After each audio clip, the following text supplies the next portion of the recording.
Langit Solo pagi itu kelabu, seolah ikut meratapi kepergian Raras dari tanah kelahirannya. Ia berdiri di pelataran stasiun balapan dengan satu tas lusuh di punggung dan mata yang merah menahan tangis. Di balik tubuh rapuh itu, tersimpan jiwa baja yang tak semua orang tahu. Hanya satu orang yang mengenalnya sepenuhnya, almarhum kakeknya, seorang empu tua yang mengajarinya ajian cipta dewa, ilmu pamungkas yang diwariskan turun-temurun hanya pada keturunan darah murni keluarga mereka. Kini, Raras sendirian, menapaki dunia tanpa sosok pelindung. Kereta ekonomi menuju Jakarta berderit lambat, membawa kisah ribuan orang yang menggantungkan harapan pada ibu kota. Raras duduk di pojok gerbong, memeluk tasnya erat-erat, seakan di dalamnya tersimpan semua masa lalu yang belum sempat ia relakan. Di sela-sela guncangan roda kereta, ingatannya kembali pada malam terakhir bersama sang kakek. Tubuh renta itu menggigil di ranjang, sementara tangan tuanya menggenggam tangan Raras begitu erat. "Kamu pemilik terakhir ajian cipta dewa, Nduk," bisiknya. "Gunakan untuk kebaikan. Tapi ingat, kekuatan ini akan menguji hatimu lebih dari apapun." Air mata Raras menetes tanpa suara. Ia tak ingin menangisi nasibnya, tapi dunia memaksanya kuat sejak dini. Sejak ibunya meninggal karena sakit keras dan ayahnya entah kemana, hanya sang kakek yang menjadi sandaran hidup. Kini, bahkan satu-satunya keluarga pun telah pergi. Ia merasa hampa, seperti daun yang tercerabut dari pohon dan melayang tanpa arah. Jakarta bukan pilihan, tapi jalan terakhir. Raras sudah tak punya siapa-siapa di Solo, dan pekerjaan semakin sulit dicari. Ia pernah menolak saran teman-temannya untuk ikut jadi pemandu karaoke atau entertainment malam, karena tahu jalan itu hanya akan menyeretnya lebih jauh dari ajaran luhur keluarganya. Maka ia memilih menjadi tukang asong, pekerjaan yang keras tapi jujur. Dalam perjalanan panjang itu, seorang ibu tua duduk di sebelahnya. Mereka tidak banyak bicara, tapi Raras sempat membagikan roti sobek bekalnya pada sang ibu. "Terima kasih, Nak. Wajahmu mengingatkanku pada putriku yang hilang di Jakarta." Kata-kata itu menghantam dada Raras seperti palu. Ia mengangguk lemah, tak sanggup berkata-kata. Di matanya, Jakarta kini bukan sekadar tempat, melainkan ujian besar yang siap mencabik hatinya. Sampai di stasiun Senen, Jakarta menyambutnya dengan riuh tak bersahabat. Bau keringat, klakson, teriakan, dan pandangan sinis menelanjanginya sejak turun dari kereta. Tapi Raras tak gentar. Ia menapaki aspal panas dengan langkah kecil tapi mantap. Di bawah langit beton dan menara iklan, ia berjanji pada dirinya sendiri, ia tak akan pulang sebelum bisa berdiri tegak. Menumpang bas ke Kalideres, ia memeluk tasnya seperti memeluk pelindung gaib. Di dalam tas itu bukan hanya pakaian dan bekal, tapi juga pusaka kecil peninggalan kakek, keris kecil berbungkus kain mori, dan sebuah manuskrip tua berisi mantra cipta dewa.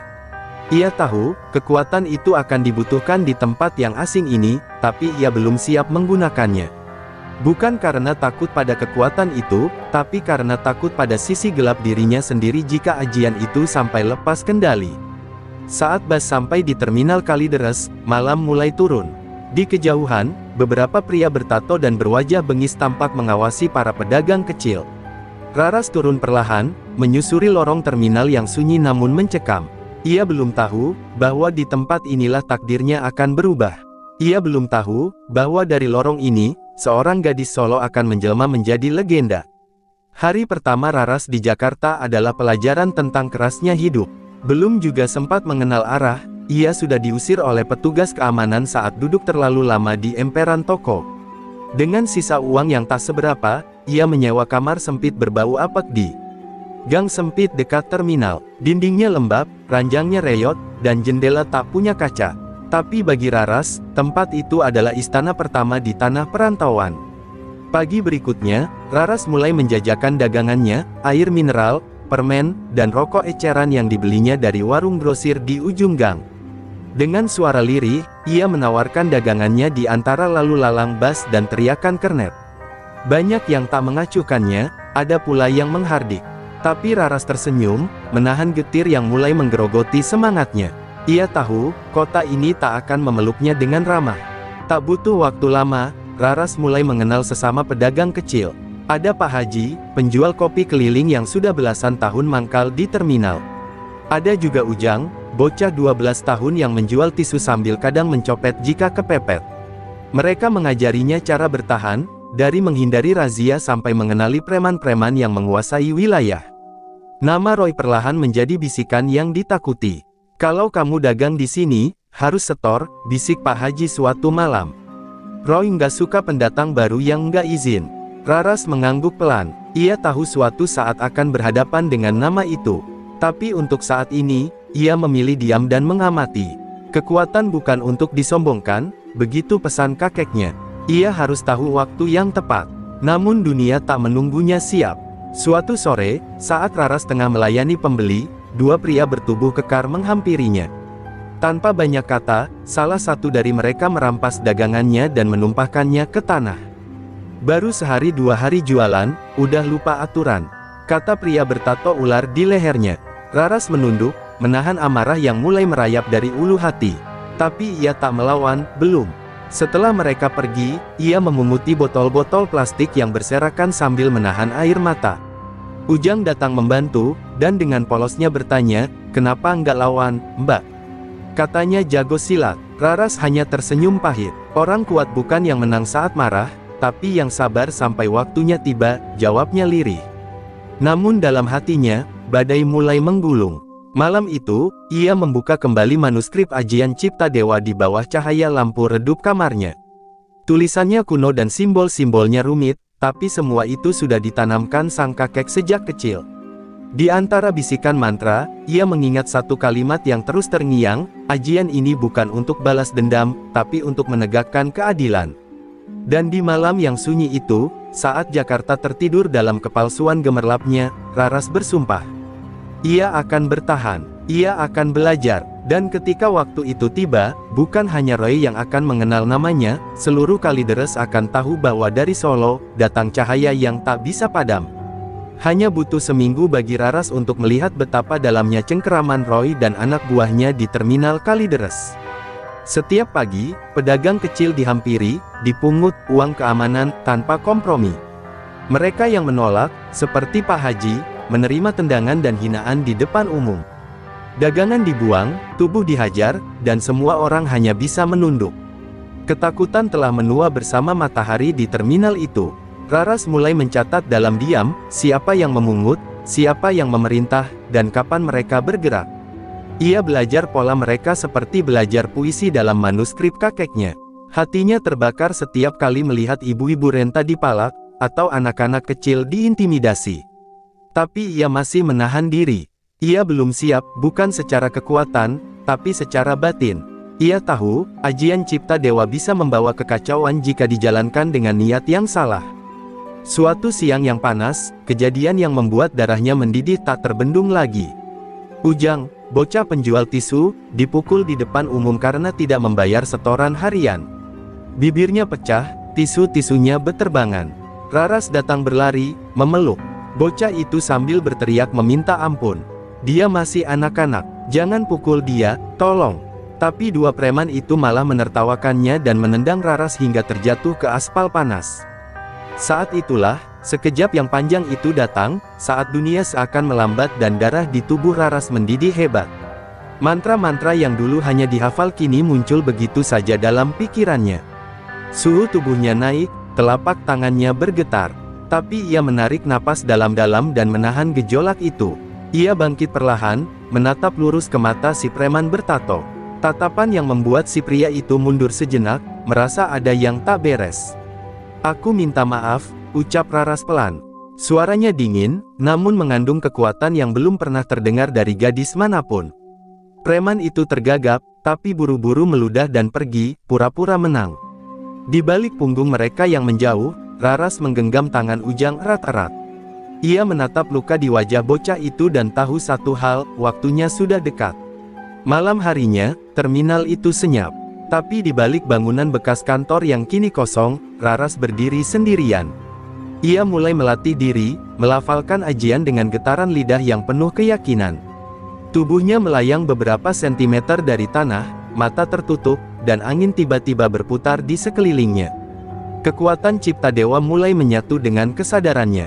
Kakeknya benar, ajian ini bukan sekadar tenaga, tapi juga kendali jiwa. Hari-hari selanjutnya, Raras mulai berubah. Ia masih menjajakan dagangan seperti biasa, tapi ada aura berbeda dalam caranya berjalan, dalam tatapannya yang kini dalam dan tenang. Para pedagang mulai memperhatikannya. Mereka melihat harapan dalam dirinya, sesuatu yang selama ini sudah mati di terminal itu. Ia tidak hanya membawa dagangan, ia membawa keberanian yang lama terkubur. Dan Roy, ia mulai mencium aroma perubahan. Anak buahnya mulai takut melangkah di jalur tempat Raras berdagang. Ada yang aneh dari cewek itu, bisik salah satu preman. Tapi Roy, dengan senyuman licik dan tatapan seperti binatang lapar, hanya menjawab, kalau dia bikin masalah, habisi saja. Terminal ini punya gue, bukan tempat buat pahlawan kampungan.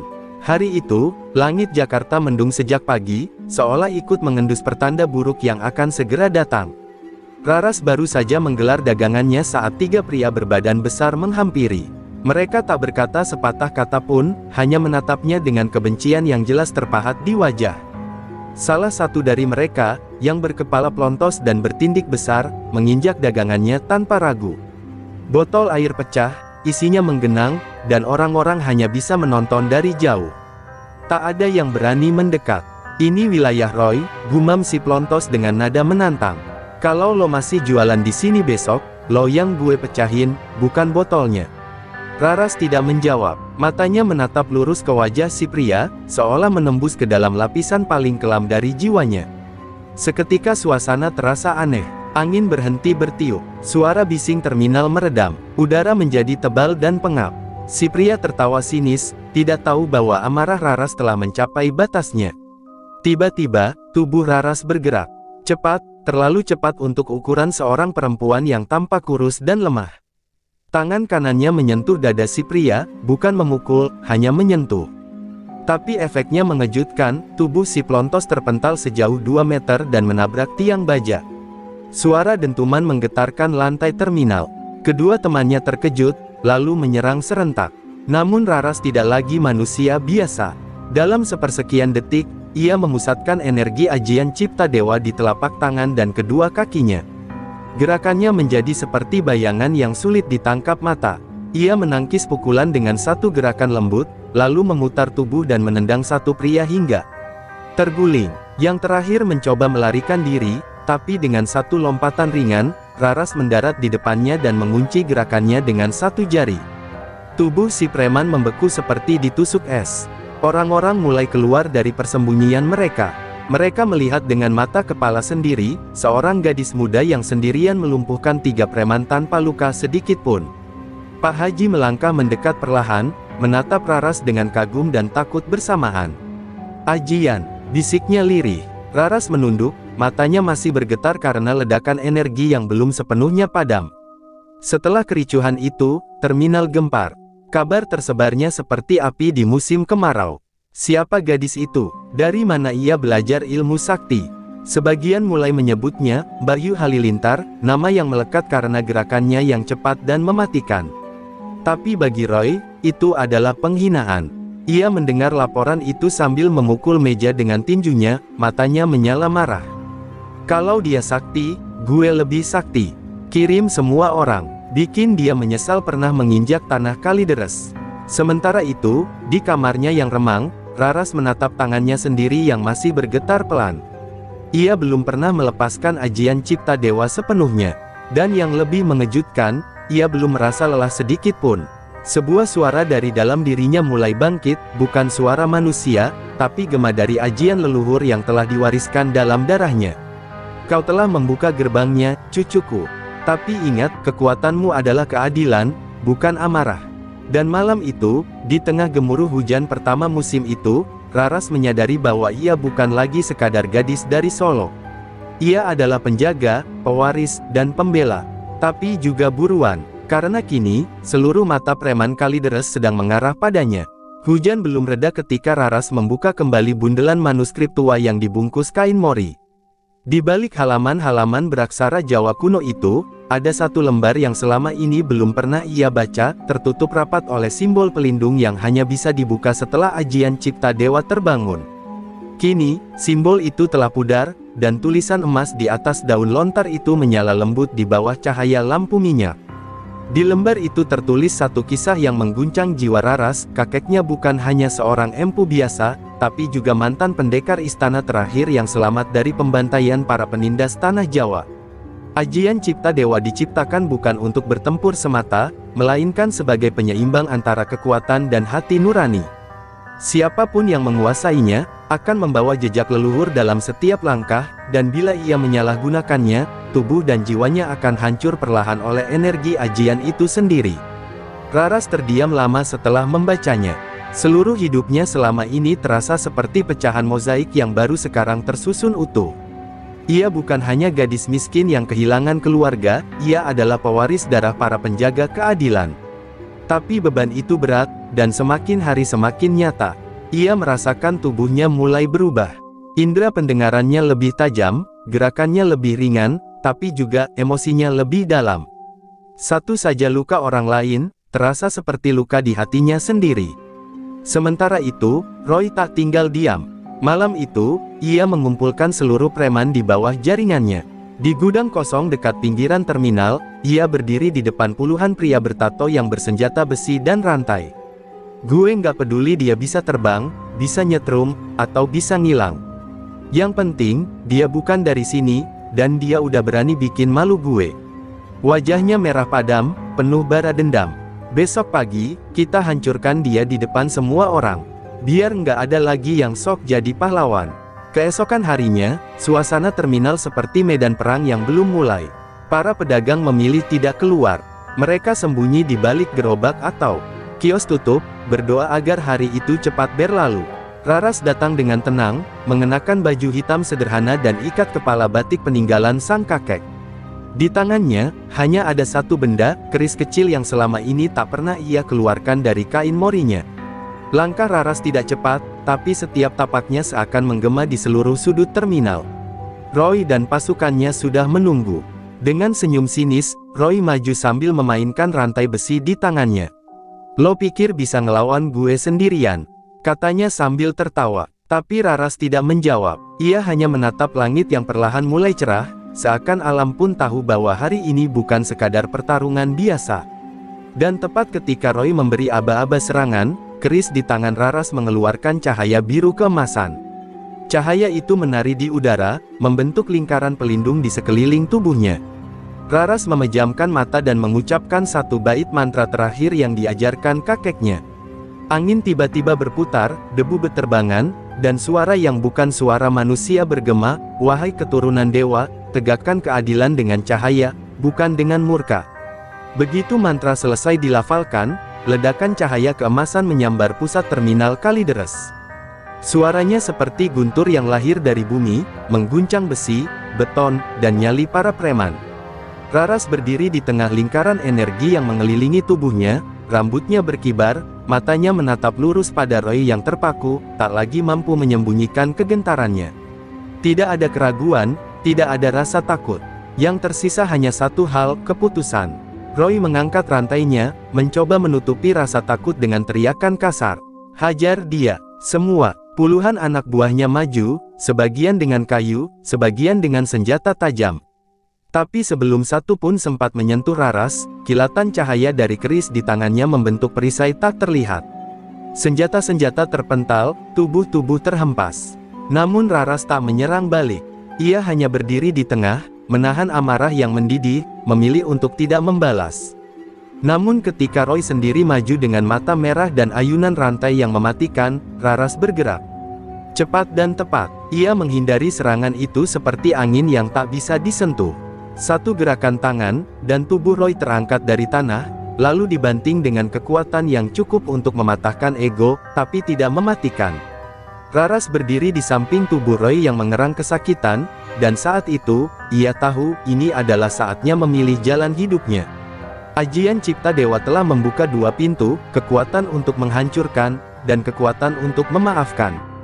Dalam benaknya, terngiang suara sang kakek lagi, yang mampu menguasai ajian ini sepenuhnya bukan yang paling kuat, tapi yang paling bisa menahan amarah. Dadanya bergemuruh. Ia ingin membalas semua yang dilakukan Roy dan anak buahnya, pada Pak Haji, pada Ujang, pada dirinya sendiri. Tapi ia juga tahu, jika ia membiarkan dendam menguasai, maka ia tak lagi berbeda dengan para penindas itu. Akhirnya, dengan suara yang tenang namun tajam, Raras berkata, "Kau tak perlu mati, Roy. Kau hanya perlu tahu bahwa keadilan masih hidup. Dan mulai hari ini, Kalideres bukan milikmu lagi." Ia mengangkat tangan, dan cahaya dari keris menyatu kembali ke tubuhnya. Perlahan, angin berhenti, debu turun, dan suasana menjadi senyap seperti habis diterjang badai. Para preman berlutut, bukan karena takut, tapi karena menyadari bahwa mereka tak sedang berhadapan dengan manusia biasa. Beberapa pedagang keluar dari persembunyian, sebagian masih ragu, sebagian menangis. Pak Haji mendekat, matanya berkaca-kaca. "Raras, kau bukan hanya penyelamat kami. Kau harapan." Ujang memeluknya tanpa kata, dan Raras membalas pelukan itu dengan senyum getir. Ia tahu perjuangan belum usai. Kemenangan fisik bukan akhir, tapi awal dari perubahan yang lebih besar. Malam itu, Jakarta kembali diam. Tapi di Terminal Kalideres, sebuah babak baru telah dimulai. Raras duduk sendiri di atap bangunan kosong, menatap bintang yang samar di balik polusi kota. Ia tahu, kekuatannya akan terus diuji. Tapi malam ini, ia telah memilih menjadi cahaya di tengah kekacauan, bukan pedang di tengah amarah. Dan dari kejauhan, sosok misterius dengan jubah kelabu mengamati dari balik bayangan. Wajahnya tak terlihat, tapi bisikannya melayang ke udara, "Cucu Sang Empu, kau telah membangkitkan kekuatan yang lama tidur. Tapi ingat, musuh sejati belum datang." Malam kembali menebar sunyi setelah badai Kalideres berlalu. Namun jiwa Raras belum tenang. Sejak pertarungan melawan Roy dan para preman, ia mulai merasakan gangguan aneh dalam tubuhnya. Setiap kali ia memejamkan mata, muncul sosok berwajah kabur berdiri di tengah pusaran api, menyebut-nyebut nama sang kakek dalam nada marah. "Empu Satria, kau belum lunas membayar dosamu." Suara itu seperti tombak menusuk pikirannya, membuat Raras terbangun setiap malam dengan peluh dingin. Hari-hari berlalu dengan tenang di permukaan. Para pedagang mulai berani membuka dagangan lagi. Roy dan anak buahnya tidak terlihat, sebagian kabur, sebagian bersembunyi ketakutan. Namun di dalam tubuh Raras, energi ajian cipta dewa tidak sepenuhnya tenang. Setiap kali ia menyentuh keris warisan itu, hawa panas menjalar ke lengannya. Mantra-mantra yang sebelumnya terasa menyatu kini berbisik asing, seperti ada kekuatan lain yang menyusup masuk tanpa ia sadari. Suatu malam, suara itu menjadi nyata. Saat Raras sedang bermeditasi di sudut terminal yang sepi, tiba-tiba angin berhenti bergerak dan suara langkah muncul dari bayang-bayang. Sosok berjubah kelabu yang sebelumnya hanya tampak sekilas kini berdiri di hadapannya. Wajahnya penuh luka lama, dan matanya hitam legam seperti malam tanpa bintang. "Namaku Reksapati," katanya, "dan aku adalah murid terakhir dari musuh kakekmu." Raras berdiri, tubuhnya siaga. "Apa kau datang untuk balas dendam?" tanyanya dengan suara bergetar, setengah menahan takut, setengah marah. Reksapati tersenyum sinis. "Aku datang bukan untuk membunuhmu, Raras. Aku datang untuk menagih apa yang dulu dijanjikan oleh Empu Satria, bagian dari ajian cipta dewa yang ia sembunyikan, bagian tergelapnya." Udara mendadak membeku. Kata-kata itu membelah dada Raras seperti belati es. Ternyata ajian cipta dewa tidak hanya terdiri dari satu sisi. Ada bagian gelap, ilmu pamungkas yang dahulu diciptakan sang kakek namun kemudian disegel karena terlalu berbahaya. Ilmu itu mampu menghancurkan sebuah kota hanya dengan satu niat. Reksapati menginginkannya, dan hanya Raras yang bisa membuka segelnya, karena darah pewaris mengalir dalam dirinya.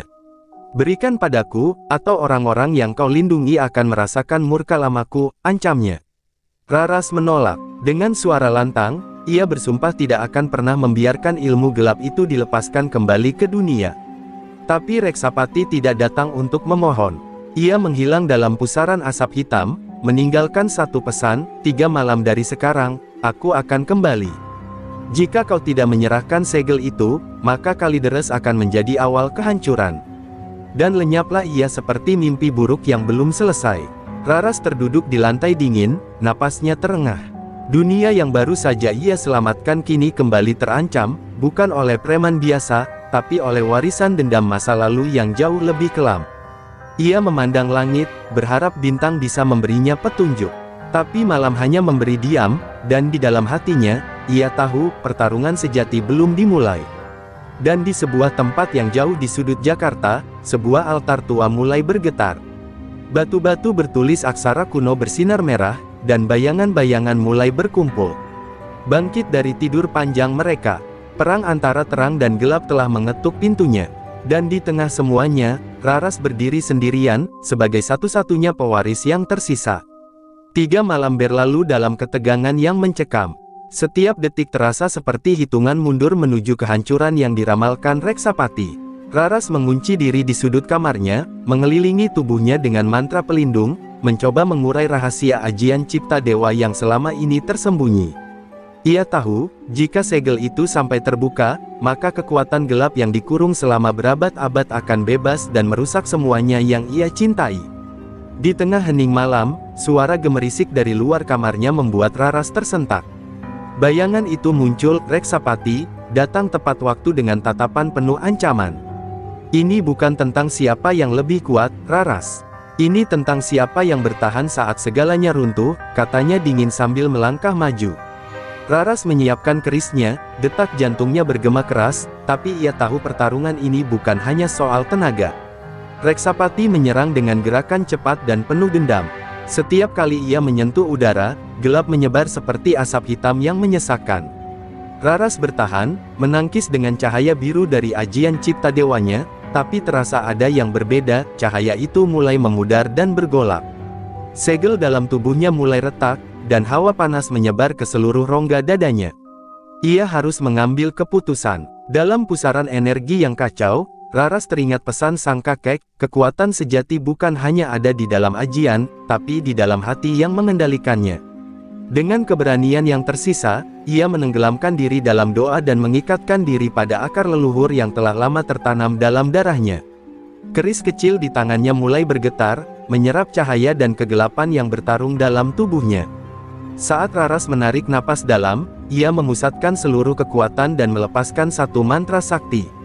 Cahaya dan gelap beradu, menciptakan ledakan yang membutakan mata. Segel yang selama ini tersegel rapat terbelah dua, tapi bukan dengan cara yang diharapkan. Bagian gelap tidak keluar menyerang, melainkan terkunci dalam keris warisan kakeknya, sebuah penyeimbang yang hanya bisa dipegang oleh pewaris sejati. Reksapati tersentak mundur, wajahnya berubah dari marah menjadi tak percaya. "Apa kau mengurungku kembali?" tanyanya dengan suara bergetar. Raras mengangguk, ini bukan hanya tentang perang, tapi tentang menjaga keseimbangan. Kekuatan itu berbahaya jika jatuh ke tangan yang salah. Reksapati melangkah mundur dan menghilang dalam kabut malam, meninggalkan ancaman yang belum sirna sepenuhnya. Keesokan harinya, kabar tentang pertarungan dahsyat itu tersebar seperti angin. Orang-orang mulai melihat Raras bukan hanya sebagai gadis tukang asong biasa, tapi sebagai penjaga warisan dan pengawal kedamaian.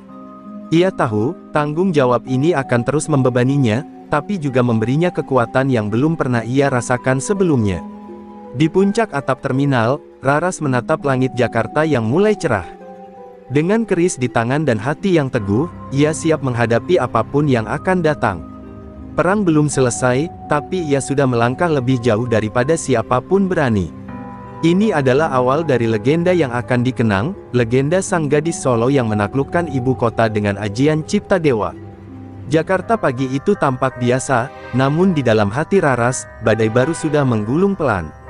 Setelah segel terbelah dan Reksapati menghilang, ancaman yang lebih besar terasa semakin nyata.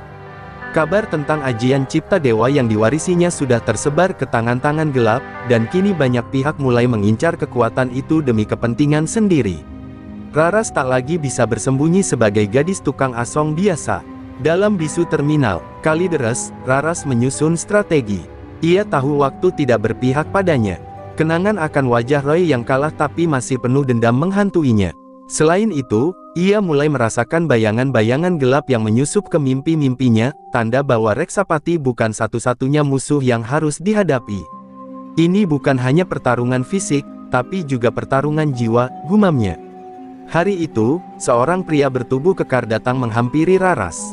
Tubuhnya penuh tato bertuliskan mantra kuno yang tak bisa dibaca sembarang orang. "Aku datang atas nama kelompok yang mengawasi ajian terlarang," katanya dengan suara berat. "Kami tahu kau pewarisnya, dan kami tidak ingin kekuatan ini jatuh ke tangan yang salah." Raras menatap pria itu, antara waspada dan ingin tahu. Pria itu memperkenalkan dirinya sebagai Bayu, penjaga ilmu kuno yang selama ini tersembunyi di Jakarta. Mereka menawarkan bantuan, namun dengan syarat, Raras harus mengikuti pelatihan keras untuk mengendalikan ajian cipta dewa sepenuhnya.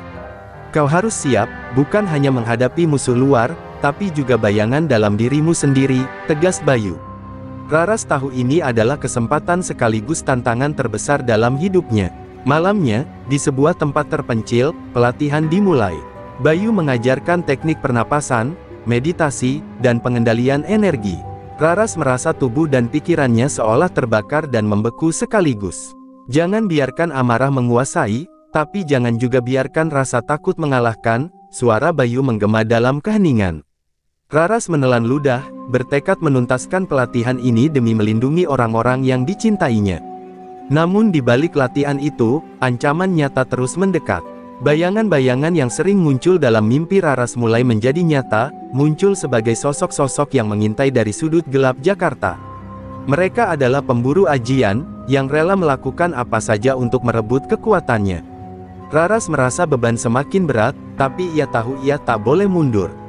Suatu malam, saat sedang berlatih sendirian, Raras dikejutkan oleh serangan mendadak dari kelompok pemburu itu. Dengan cepat dan cekatan, ia melawan menggunakan ilmu yang baru dipelajarinya. Pertarungan itu brutal dan hampir merenggut nyawanya. Tapi dengan kekuatan baru dan tekad baja, Raras berhasil mengusir mereka. Namun ia sadar, ini baru permulaan perang yang sesungguhnya. Ketika pagi mulai merekah, Raras duduk termenung di atap terminal, memandangi kota yang tak pernah tidur. Ia tahu perjalanan panjang masih menanti, dengan pertarungan dan pengorbanan yang belum berakhir. Tapi kini, dengan semangat baru dan guru yang membimbingnya, ia yakin satu hal, ia akan menjadi penjaga ajian cipta dewa yang sesungguhnya, bukan hanya untuk dirinya sendiri, tapi untuk seluruh Jakarta. Malam itu, langit Jakarta tampak kelam, seolah seluruh kota menahan napas menanti pertarungan terakhir. Raras berdiri di tengah terminal Kalideres, tempat segalanya bermula dan harus berakhir. Bayu telah memperingatkannya, musuh terbesar bukan hanya mereka yang mengincar ajian cipta dewa, tapi juga bayangan dalam dirinya sendiri yang bisa mengubahnya menjadi monster. Namun Raras tak goyah, hatinya telah ditempa oleh api perjuangan. Tiba-tiba, bayangan gelap muncul dari balik gerbang terminal. Sekelompok pemburu ajian datang, wajah mereka ditutupi topeng, membawa senjata dan mantra hitam yang menusuk telinga. Di barisan depan, berdiri Reksapati dengan senyum sinis yang menakutkan. Ini kesempatan terakhirmu, Raras. Berikan aku kekuatan itu, atau hancurkan semuanya. Teriaknya lantang. Suasana langsung berubah menjadi medan pertempuran. Dengan sigap, Raras mengayunkan keris warisan sang kakek. Cahaya biru dan emas menyambar, menangkis serangan-serangan mematikan yang melesat seperti panah hitam. Ia merasakan getaran ajian yang kini telah sepenuhnya ia kuasai, bukan hanya sebagai alat, tapi sebagai bagian dari dirinya. Tubuhnya bergerak cepat, menghindar dan menyerang dengan kombinasi ilmu yang baru dipelajari dari Bayu dan kekuatan turun-temurun dari Solo. Pertempuran berlangsung sengit dan brutal. Setiap pukulan dan mantra dari Raras seolah menumbangkan bayang-bayang kelam yang mengintai selama ini. Namun Reksapati tidak mudah dikalahkan. Ia menggunakan ilmu hitam terlarang yang mampu menyedot tenaga lawan, melemahkan Raras perlahan-lahan. Di titik terlemah itu, Raras hampir menyerah, teringat semua penderitaan yang pernah ia alami sejak merantau ke Jakarta. Tiba-tiba, suara lembut mengalir dari dalam dirinya, suara sang kakek yang dulu mengajarkannya, ingat, kekuatan terbesar ada di dalam hatimu, bukan di ajianmu. Dengan satu tarikan napas dalam, Raras menyalakan kerisnya dengan cahaya paling murni. Ia melangkah maju, mengalirkan seluruh jiwa dan raga ke dalam satu mantra pamungkas yang menggema hingga langit malam. Sebuah ledakan cahaya meledak dari keris, menyapu seluruh kegelapan. Reksapati terhuyung mundur, tubuhnya terpental hingga jatuh ke tanah dengan suara berat. Ini belum berakhir, desaknya dengan napas tersengal, lalu menghilang bersama bayangan yang tersisa. Raras berdiri tegak, tubuhnya bergetar kelelahan tapi hatinya penuh kemenangan. Ia telah membuktikan bahwa ajian cipta dewa bukan hanya tentang kekuatan, tapi tentang keberanian dan kasih sayang.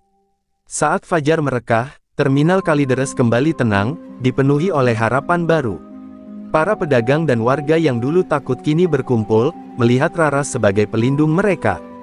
Gadis asal Solo itu telah menaklukkan bukan hanya preman dan musuh gelap, tapi juga bayangan dalam dirinya sendiri.